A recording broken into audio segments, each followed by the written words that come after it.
tidak akan menjadi syariat. Asyhadu an la ilaha illallah wa asyhadu anna Muhammadan abduhu wa rasuluhu la nabiyya. Qala Allah ta'ala fi kitabihil karim, a'udzu billahi minasyaitonir rajim. Yarfa'illahu alladhina amanu minkum wal ladzina utul ilma darajat. Aqwala aidan qala subhanahu wa ta'ala inna illa ma 'allamtana innaka antal alimul hakim. Bismillahirrahmanirrahim. Allahumma aghnina bil ilmi wa zayyina bil hilmi wa akrimna bit taqwa wa jamilna bil afiyah. Amin amin ya rabbal alamin. Yang sama kita hormati Kepala Madrasah Sanawiyah Asy-Syafi'iyah Maulana Dr. Sampurna, kita doakan beliau senantiasa sehat dan meningkatkan kinerjanya dalam keberkahan. Yang sama kita hormati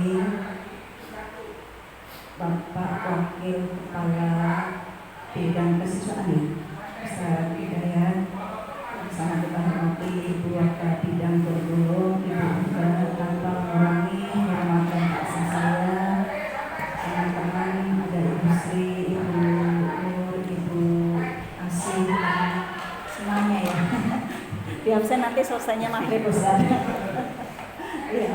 Alhamdulillah pada pagi hari ini sudah agak siang ya, menjelang siang.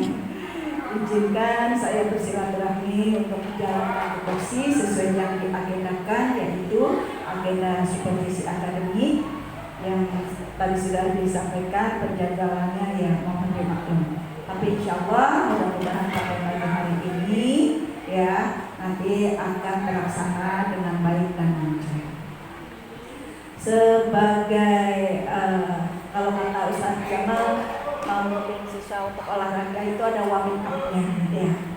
Nah itu apa sih arti pentingnya supervisi? Karena kita pahami dari bangkitnya keterpurukan di COVID 2 tahun ya, tahun lalu kita mengadakan supervisinya secara online. Nah untuk tahun ini alhamdulillah kita bisa laksanakan dengan cara teknik offline. Dan karena tadi pemaparan untuk di hostnya tentang teknik supervisi, saya juga akan mencoba yang baru. Ketika tahun-tahun lalu secara face to face teknik supervisinya itu teknik supervisi individual, sekarang teknik supervisi secara kelompok. Dan mungkin ibu bapak masih ingat tahun lalu kita membawa tim ya, ada 2-3 pengawas. Nah untuk sekarang saya sendiri dijadwalkan pendampingannya itu memang waspin, karena sekarang kalau dengan tim pengawas lain itu secara birokrasinya, secara regulasinya itu agak ribet gitu. Jadi dan ini tidak berseberangan dengan regulasi. Ketika supervisi itu dilakukan di madrasah dan kita tinjau dulu dari pengertiannya, tujuannya, manfaatnya ya, itu apa. Supervisi sendiri itu dilaksanakan ya, untuk penjadwalannya idealnya itu 1 tahun 2 kali ya. Tapi ya, memang kalau saya pribadi banyak keterbatasannya, dan untuk menuju idealnya program itu banyak hambatannya ya. Walaupun tidak 100% minimal terlaksana setahun sekali. Untuk pelaksana supervisi ada di Juknis SK Dirjen Pendis 5162 untuk Juknis pembelajaran, dan 5163 di Juknis penilaiannya itu pelaku supervisi itu ya. Ada pengawas, ada kepala madrasah, ada waka bidang kurikulum, waka kesiswaan, waka sarpras ya, ada wali kelas jika memungkinkan untuk ditunjuk, dan jumlah gurunya itu lebih dari katakanlah 10 rombel, karena satu penilai itu idealnya menilai 10 guru, seperti juga halnya ada di Juknis PKG.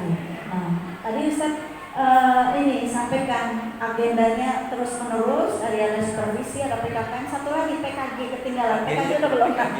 Iya, ini nanti nge-link dari supervisi, karena di aplikasi PKG sendiri itu terdiri dari beberapa kompetensi dan ada komponen indikatornya sampai 14 Ibu Bapak. Secara keadministrasian maupun di proses pembelajarannya itu ada penilaian.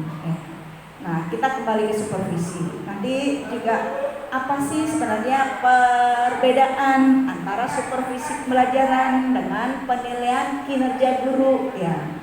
Dari namanya beda, tapi secara prosesnya ada persamaan seperti itu ya.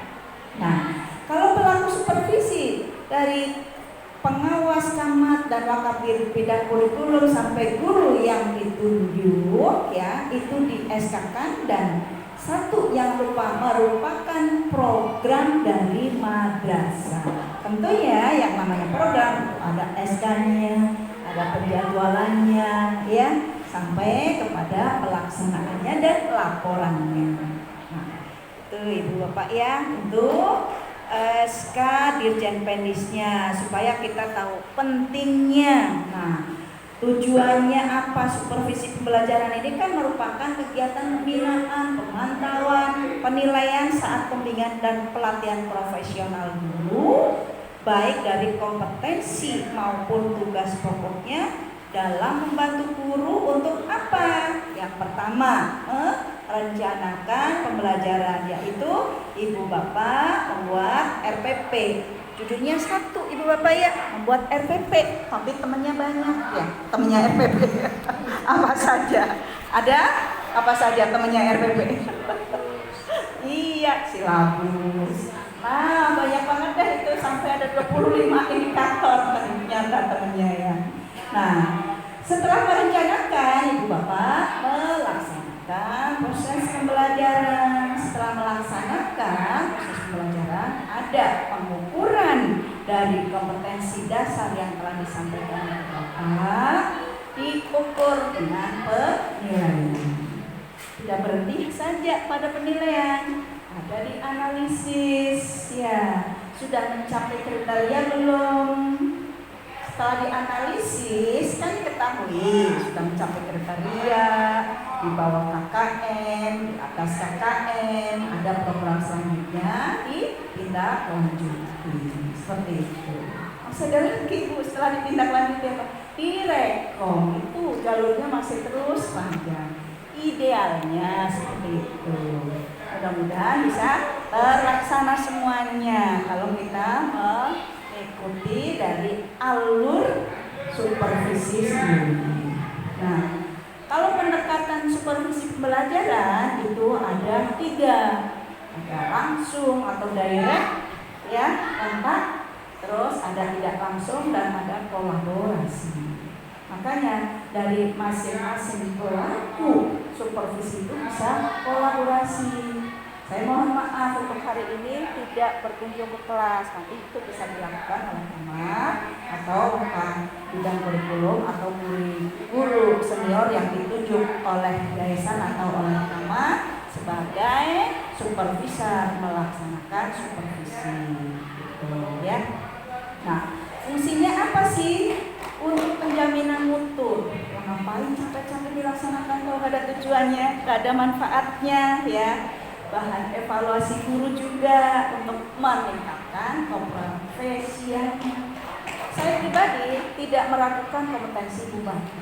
Ketika sudah bergelut, ketika sudah bergabung di dunia pendidikan, di lembaga pendidikan, apalagi di bangku kuliahnya, otomatis ya sudah siap secara ruhiyahnya nanti handar beni ya untuk menjadi guru. Otomatis, nah itu sudah mengiringi kita. Kompetensi apa yang harus dicapai, kompetensi apa yang harus dimiliki, yaitu dari mulai kompetensi pedagogi, kompetensi sosial, kompetensi kepribadian, dan juga kompetensi profesional. Kalau Pak Kamat ditambah lagi masih 2 lagi, ada kewirausahaan dan manajerial. Kalau saya ditambah lagi PR-nya, ada evaluasi pendidikan dan penelitian dan pengembangan. Di atasnya lagi masih banyak PR-nya. Nah, setidaknya untuk kompetensi yang Ibu Bapak nanti itu supaya berkembang, dipupuk, ditingkatkan, bisa dengan ditempuh dengan tutorial sejawat, bisa dengan meningkatkan kompetensi diri secara belajar otodidak. Sekarang banyak tempuhannya, kesempatan, yang penting mau tidak gitu kuncinya, ya itu. Karena seiring zaman, kata Ustadz Hidayat kan memang kita udah sesuai zamannya ya, adibu auladakum fi zamanikum, kita mengajar anak juga sesuai zamannya, kita belajar meningkatkan kompetensi kita juga udah sesuai dengan zaman kita, dengan HP banyak ilmu ya, insya Allah dimanfaatkannya untuk hal-hal yang positif seperti itu. Itu mungkin untuk stressing di supervisinya. Lah nanti ketika kemarin ngobrol-ngobrol sama Bu Wakil Bidang Kurikulum menuju merdekanya, kalau kata Pak Kasih sendiri memang belum tentu ya, tapi setidaknya kalau kita menyiapkan diri untuk kurikulum merdeka ya benar-benar siap semua linknya. Kalau yang tahun sekarang sudah berjalan itu, untuk yang negeri diwajibkan, untuk yang swasta itu memang berdasarkan pengajuan PDUM. Jangan sekali-kali mengajukan kalau memang belum siap. Tapi ada yang ingin coba-coba gitu, yang apa-apa, nanti seiring kebijakan pemerintah yang harus kita ikuti. Tapi, nah itu kembali karena ibu bapak dituntut tuntutan kiamat, ya. Misalnya kesempatan di madrasah belum maksimal dari pengadaan HT, workshop dan sosialisasi, setidaknya sambil mencari info sendiri untuk belajar berbeda.